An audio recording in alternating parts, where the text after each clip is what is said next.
नमस्कार प्रिय बंधुओं, आप सभी का हमारे YouTube चैनल में बहुत बहुत स्वागत है।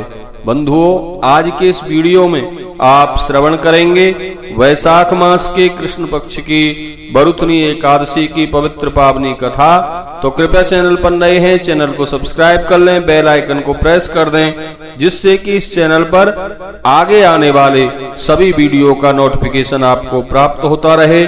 तो चलिए एक बार प्रेम से कहिए, बोलिए श्री कृष्णचंद्र भगवान की जय, एकादशी महारानी की जय। बंधुओं, युधिष्ठिर ने वासुदेव भगवान कृष्ण से विनय पूर्वक निवेदन किया, वासुदेव मैं आपको नमस्कार करता हूँ।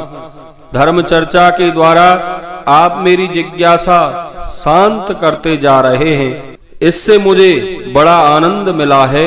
अब कृपा करके यह बताइए कि वैशाख मास के कृष्ण पक्ष की एकादशी का नाम क्या है, उसका महात्म्य बताकर मेरी जिज्ञासा को शांत करें। बंधुओं, भगवान श्री कृष्ण बोले, हे प्रथापुत्र, वैशाख कृष्ण पक्ष की एकादशी का नाम है बरुथनी एकादशी। और बरुथनी एकादशी का महात्म्य ऐसा है कि इसका व्रत करने से इस लोक और परलोक में भी सौभाग्य प्राप्त होता है। बरुथनी एकादशी के व्रत के प्रभाव से सुख की वृद्धि और पाप का नाश होता है। इसके व्रत से लोक के सारे भोग और मोक्ष प्राप्त होते हैं। बरुथनी एकादशी के व्रत से मानधाता और धुंधमार आदि अनेकों राजाओं को स्वर्गलोक प्राप्त हुआ है। बरुथनी एकादशी के व्रत से 10,000 वर्ष तक तपस्या करने के बराबर फल मिलता है।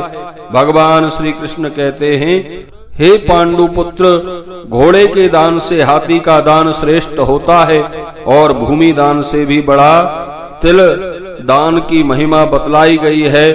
तिल दान से भी बड़ा स्वर्ण दान है और अन्नदान उससे भी बड़ा है, क्योंकि देवता, पितर तथा मनुष्य अन्न से ही तृप्त होते हैं। विद्वान लोग कन्यादान को भी अन्नदान के बराबर बताते हैं।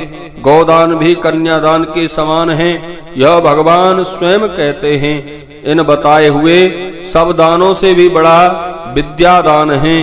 बरुथनी एकादशी का व्रत करने से मनुष्य विद्यादान का फल प्राप्त कर लेता है। जो लोग पाप में पड़कर कन्या के धन से अपनी जीविका चलाते हैं, उनके पुण्य नष्ट हो जाते हैं और वे नरक में जाकर बड़ी कठिन यातनाएं भोगते हैं। अतः कन्या के धन से प्रयत्न पूर्वक बचना चाहिए।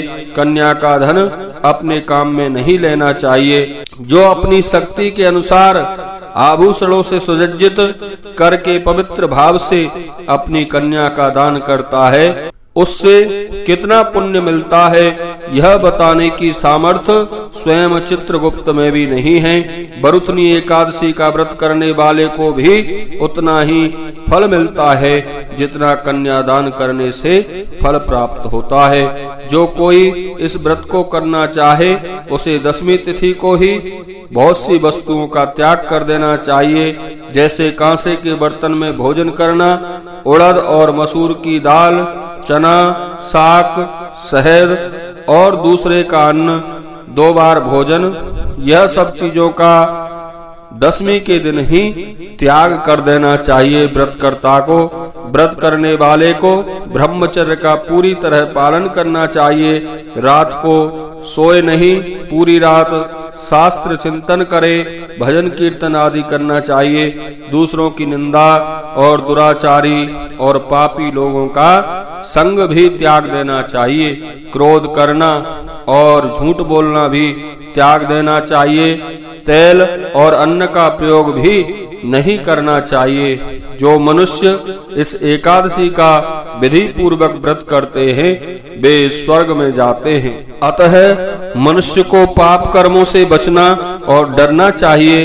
इस व्रत के महात्म्य को पढ़ने या सुनने से 1000 गौ के दान के बराबर फल प्राप्त होता है। गंगा स्नान के फल से भी इसका अधिक पुण्य होता है।